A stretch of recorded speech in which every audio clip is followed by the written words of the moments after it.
Hello everyone, back tuning in today's second video. We're looking at Beijing Climate Centre for the next 40 days in today's second video. Earlier on today we released 5-day forecast which takes us in detail over weekend and into Monday. Looks like going to be starting off fairly changeable and showery and quite cool too.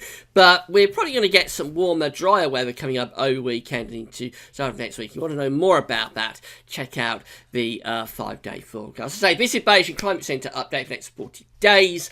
We'll be going through well into August with this update. I'll show you the charts in a second. But before I go on with that, if I just say about the ads, there's links to articles on all pages. If you have a browse widgets and click through the links, you'll be helping to pay for our website. Thanks very much for doing that. Perhaps more importantly, we've also got the charity event taking place throughout July. We're raising money for the Warwickshire and Northamptonshire Air Ambulance, and we are on our Just Giving page here. We've been running this for just over a week, and we've got £552 so far. Big thank you to everybody that has donated so far. Been overwhelming response, so thanks so much to everybody that has sent some money through for Warwickshire and Northamptonshire Air Ambulance. If you want to donate to the Air Ambulance, and they are completely reliant on charity donations, they don't get any money from the government or from the National Health Service, completely voluntary and charity organisation, as is all the air ambulances across the country,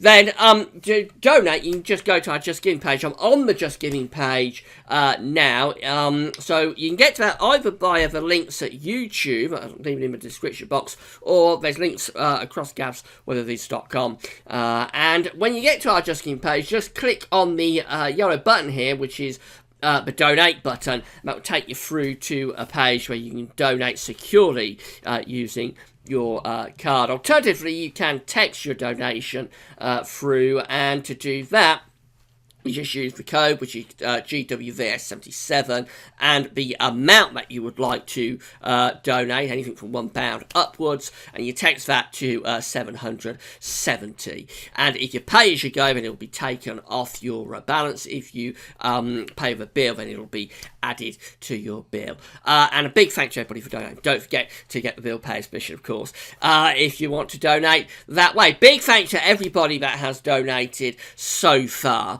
And I just ask if you enjoy what we do at Gavs Weather Vids. It's all free of charge. Of course, we don't have a subscription or pay for you, anything like that at all. So if you enjoy what we do at Gavs Weather Vids, I just ask that you give us a little bit of a donation to this cause. That means so much to us. So big thank you again to everybody for donating to our charity appeal. Right, let's get on with the update from the Beijing Climate Centre. We're going to start off 500 bit of our heights, break it down into 10-day periods, and now have a look at corresponding temperature and precipitation anomalies. So the current 10 days is the first chart we started off with. It's taking us from the 11th through to the 20th of July, so the 10 days that we are currently in. As you know, these charts, blue extrapolates to low pressure, and yellow, orange, red extrapolates to high pressure. So we see got a trough of low pressure close to the UK and extending into the Atlantic here. There is a ridge down to the southwest, but not really able to do a great deal for us.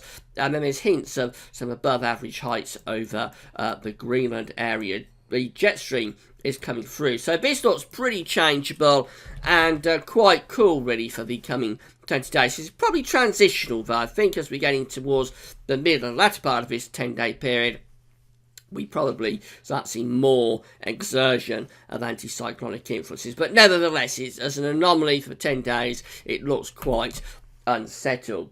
Now, the next 10 days, going to the end of July, this is the 21st through to the 30th of July, does show a change. So what's happening here is that the trough is becoming centred in the middle of the Atlantic. Heights are still quite high to the north, but they're also rising to the east of us. I have to go to this side of the chart to see this. So heights are rising across Central Europe, which means the jet stream is doing something like that. It's generally going to the north of us. That looks quite a bit warmer and drier, I think, as we're going through into that final 10 days of July. Signs of an improvement there. Into the start of August, this is the 31st of July through to the 9th of August.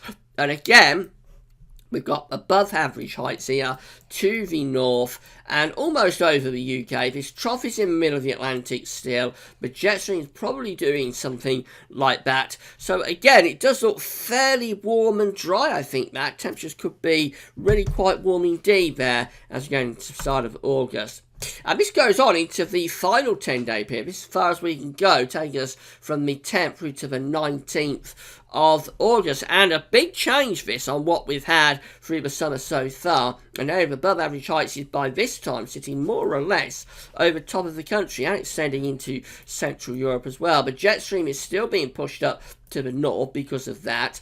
That could be a really classically warm and dry August, actually. It's been a long time since we've had a very warm August. But, well, the hints are there that we may see quite a dramatic flip around this summer.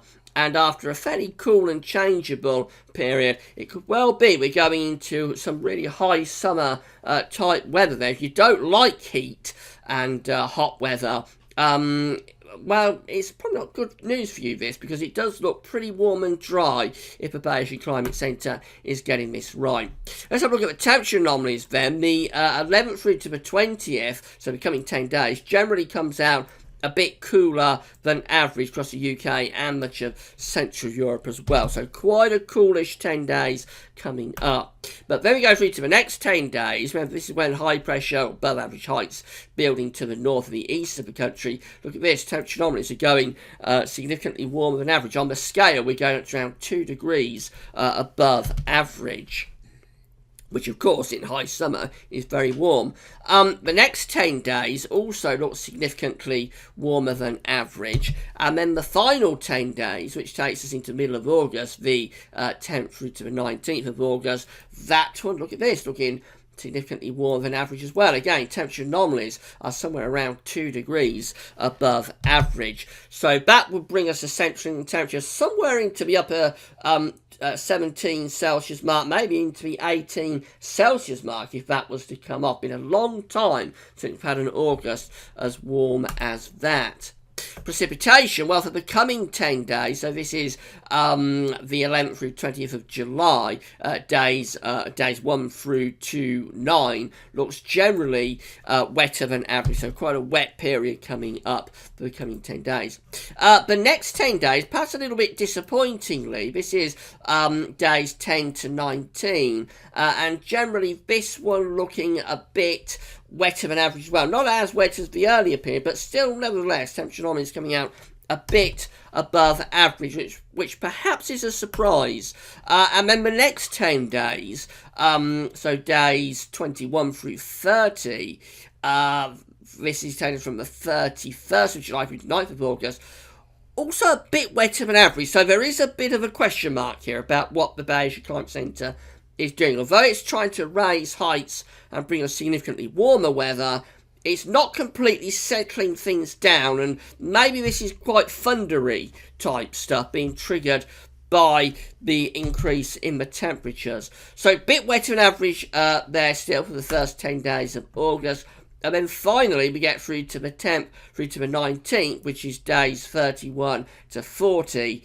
And it turns a bit drier than average in the south, but even then, the far north and west, Scotland, Northern Ireland, still generally hinting at being a bit wetter than average. So there is a bit of a question mark there about what the Bayesian Climate Centre is doing. It definitely wants to lift the temperatures up a lot. It's going for really a very warm, if not quite a hot period at the end of July and into August. It's raising heights to the east particularly, so that's why the temperatures are lifting up, because the winds will be going into the south and the southeast.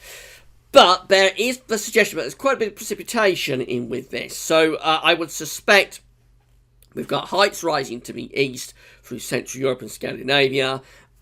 As a result, the wind's going into the south and southeast, which pulls up hot air from the south.